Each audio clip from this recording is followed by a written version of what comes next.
study of the number of teens dying of drug overdoses doubled in the past 2 years. Investigators blame fentanyl, a highly potent synthetic opioid. In a story you'll only see on Action 2 News, Joshua Peguero sat down with a Green Bay mom whose daughter died after she took a pill that she had no idea was laced with the drug. She wanted to go to cosmetology school. Diane Payne's daughter would have turned 20 this past Easter Sunday. This one, you can see her personality and her smile. Flipping through her photo album, Payne remembers her daughter as a happy girl who was loyal to her friends. Me and my girls took a vacation February of 2020 was the last time 3 of us were together. We went down to my sister's in Florida. Erin Schumacher died May 17 of 2020. Investigators say she took a Percocet pill but had no clue it was laced with fentanyl. 12 milligrams was found in her body. 2 is considered lethal. These are not overdoses. It's pure fentanyl being put out on the streets. It is poisoning. It's murder. And the laws need to change. 24-year-old Talia Thomas of Green Bay was sentenced to 7 years in prison last November after pleading guilty to first-degree reckless homicide. Police say Thomas sold Schumacher the fake pill that was actually pure fentanyl. Many of the overdoses aren't intentional. They're taking pills thinking they're one thing, but in reality it's fentanyl, and then that's of course what kills them.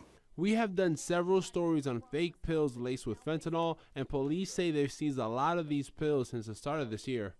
These types of pills are found in all the schools throughout the area, all of the teenage and young adult groups and their hangouts.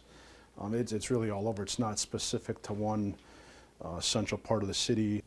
There was a little bit of justice, so I'm not satisfied, but it is what it is and can't change anything.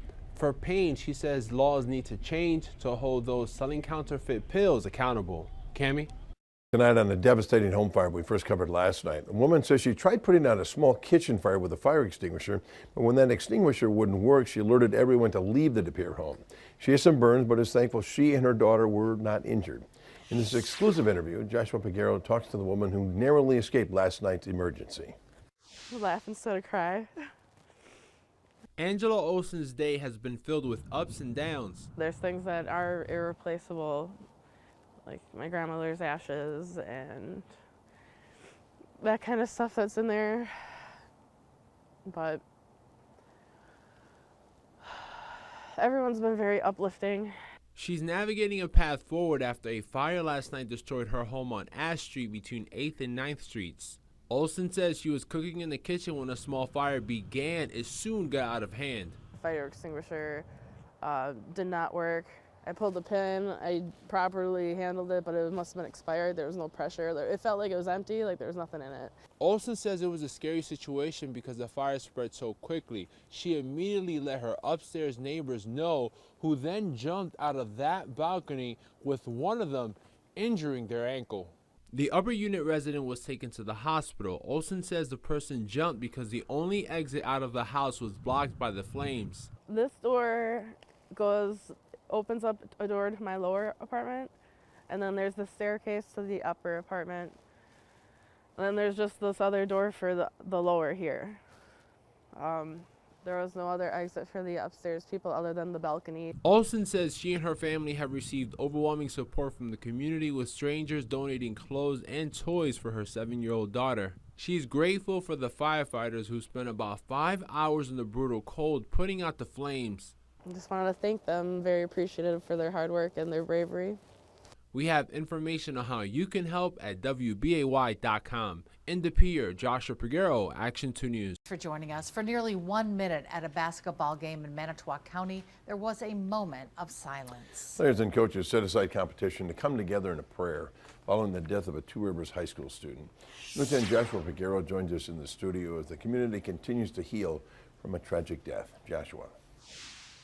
Bill and Cammie, this video here is of the Roncalli and Two Rivers High School basketball game last night, and you can see in that moment it wasn't about winners and losers, but about honoring a life. Seeing that video sent absolute chills right down my back. to see both cities, Manitowoc and Two Rivers, come together for prayer after such a tragedy. As we reported, a 10th grader drowned on Tuesday at the high school pool following a medical emergency. For the first time, we're identifying the victim as Zach Benson. Adam Walhusky's wife works in the Two Rivers School District and says the mood has been somber. Every one of those kids are like their own, and when you lose one, it hurts. And I know they're hurting there. I know they are. And your thoughts and prayers mean a lot to them and to the family. Benson's death was a crushing blow to the community. Yet what happened at Thursday night's boys basketball game when players from Roncalli and Two Rivers formed a prayer circle was uplifting for those in attendance. The sympathy and solidarity expressed by the Roncalli coach and his team was profound.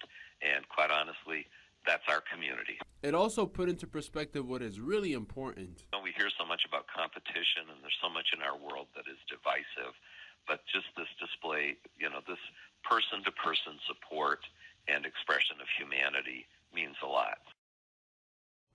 Now on your screen is a GoFundMe page set up by Zach Benson's family, which they gave us permission to display. All the funds will go to covering funeral and legal expenses. The post says Benson's death has been hard emotionally and financially on the family. We have a link on how you can donate on WBAY.com. Bill?